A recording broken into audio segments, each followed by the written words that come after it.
What is up, everybody? You are checking out the Uncensored Pro Wrestling Podcast. I'm your host, The Hot Commodity, joined by my friend and longtime co-host. Introduce yourself, sir. It's Kris talking about a quick all out. Oh shit! Talking about a quick all out. I didn't watch too much of it. I will be honest. Because football season. So I've been watching football, but it was a good show. I watched what I wanted to watch, so it was from what I wanted to see. It was good. So Yeah, I agree. It wasn't the greatest, but it was pretty you can't do a decent. pay per view like that right after your biggest show.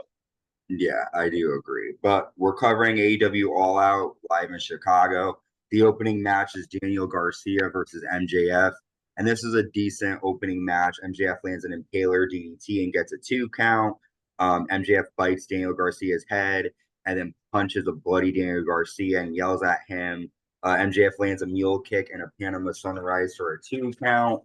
Uh, MJF applies a Boston Crab and then Daniel turns it into a crossface. MJF fights Daniel Garcia on top, and then MJF lands a low blow, a roll up, and MJF defeats Daniel Garcia here. But after MJF shakes Daniel Garcia's hand and goes to attack him, but Daniel low blows MJF, spits on MJF, and then lands a super pile driver, which looks to have injured MJF in the process. What are your thoughts on Garcia getting the win and MJF getting, or I'm sorry, MJF getting the win and Garcia getting knocked out, or Garcia knocking MJF out? I think this is an injury angle, which is bullshit because MJF just came back to TV not too long ago. Um, I don't get the mindset with a lot of these AEW wrestlers where they think they just work the pay-per-views. And I love MJF, but we need more. It was like okay match. All these matches were good, but I mean they put some effort into this. I think they'll continue with this, but it doesn't mean much. At least Ospreay and Ospreay and MJF, they had a title on the line. It was some real personal. Like it's just Garcia going in the middle of this. So I don't care too much about it. This is a good match. We'll see MJF back in like a month. Yeah, this is just a way to get him written off TV for a little bit. Next up, we have the tag team titles on the line. The champions, the Young Bucks, defending against the trios champion Claudio Castagnoli and the Wheeler Yuta. Another shitty ending here. Matthew Jackson rolls up Wheeler Yuta while Nicholas holds Claudio, and the Young Bucks retain. Decent Hey, match, but we knew they were going to retain anyways. But what did you think? fuck the Young Bucks.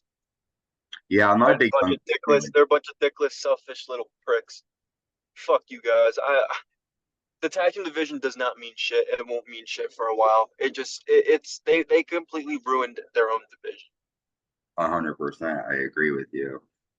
Speaking of ruining things, Pac was looking to ruin Will Ospreay's international championship reign here, and this to me was probably match of the night.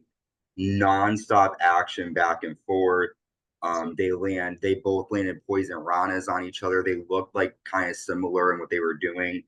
The end came when Will lands an ox cutter, a styles clash, and the hidden blade, and Will Ospreay retains the championship in a very hard fought match, a very good match.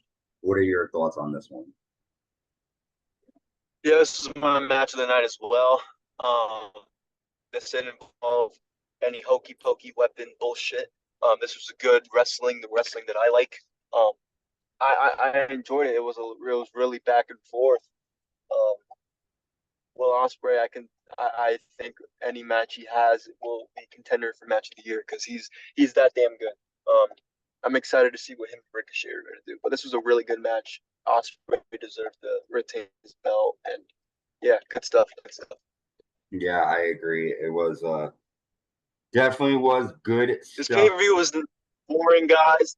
This might be a short episode. Sorry, it's just you can't do a big pay per view. You can't do a pay per view like this right after your biggest show and expect it to be like, oh, like this felt really weak. It felt like this just thrown together. There's really that it kind of sucks because I like the theme. I like the Chicago. They blew that market last year, which I don't know why they even thought about going back. I don't know. That was like the only match in the card that I really felt like this was good, but like Was still I thrown together. It was really good. Next up we have the Chicago Street Fight, Kris Statlander with Stokely Hathaway versus Willow Nightingale. This is another good match. We saw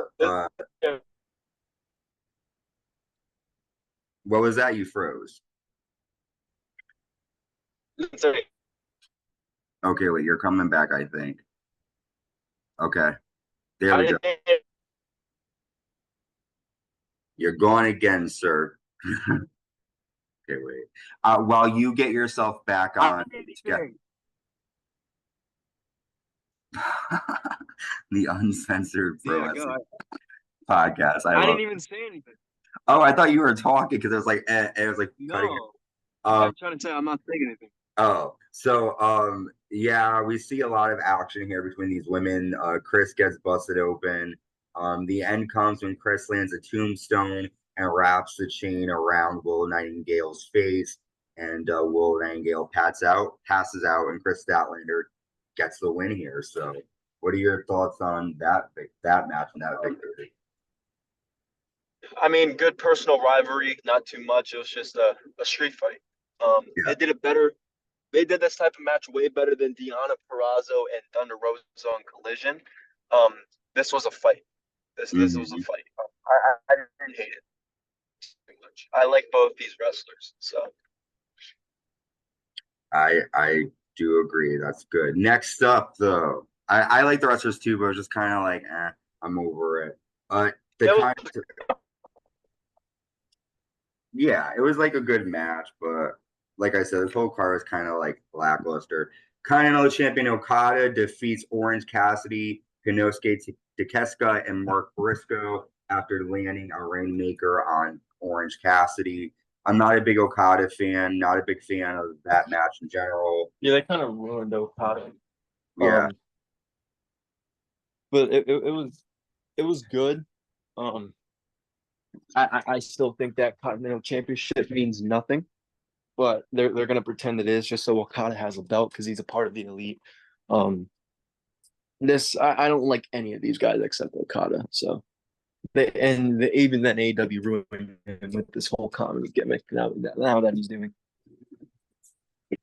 I agree. Next up, TBS champion Mercedes Mone defeats Hikaru Shida after applying the hitting the Mone maker, and Mercedes retains. Boring match in my opinion. Not a big Mercedes fan. Don't really care. I'm not either. We all know how I feel about her. It was boring. She doesn't really bring much, and her promos suck. She doesn't bring any value to the women's division. 100%. Next up, we have the AEW champion Bryan Danielson defending against Jack Perry. Bryan lands like 3 Psycho knees to get the win here. After the match, Kill Switch ends up coming out. He headbutts Bryan Danielson. The Patriarchy come out, and then Jon Moxley comes out with Wheeler Yuta, Pac, and Claudio, and they block the Patriarchy from getting in the ring. Patriarchy leave, and then Jon Moxley hugs Bryan Danielson. Claudio then surprisingly uppercuts Danielson. Jon Moxley chokes Bryan with a plastic bag over his head. Pac holds Wheeler Yuta back. Marina Shafir comes out as well. And then after this attack, doctors give Bryan Danielson oxygen. And that was a brutal assault on Bryan Danielson here. What are your thoughts on that? Bryan Danielson. No, I know. Bryan Danielson. Yeah, I made because I know the girl working. That's why. Sorry, Bryan Danielson versus Jack Perry. This was a match thrown together. I keep saying this. I feel like I've saying this for every match. This is a match thrown together. We know Danielson isn't going to lose that title until he's on the verge of retirement, which won't be probably till Wrestle Dream. So this just, I enjoyed Danielson. I enjoyed Jack Perry, but I didn't. I wasn't too much of a fan of this. But it was, I don't know. I really wasn't a fan of our main event. Me surprisingly. Speaking of our main event, Swerve Strickland taking on Adam Page in a steel cage match. And this match really wasn't that good. It was just a bunch of like crazy stuff. It was a bunch of crazy stunts, stabbing each other with the mouth, syringe. Yeah. Like it was horrible. I'm gonna get my thoughts real quick. It sucked. That's it. That's all I have. Page power bomb Swerve onto the cinder block. That was crazy. But yeah, you talked about it. Adam puts a hypodermic syringe in Swerve's mouth and then hits Swerve with a steel chair, knocking Swerve out. And Adam Page gets the win here. And like you said, it was shitty. I thought it was shitty too. Overall, I feel like this pay-per-view was shitty in general. There wasn't a lot of great stuff happening. Just a lot of spot fest. And I don't know. I'm not really looking forward to Dynamite because nothing really happened that I really cared about. So I agree. But with that, we have come to our conclusion of coverage of All Out. We'll be coming out with Dynamite recaps, SmackDown, Raw, Bad Blood, all that good stuff. And until next time, stay safe and stay uncensored.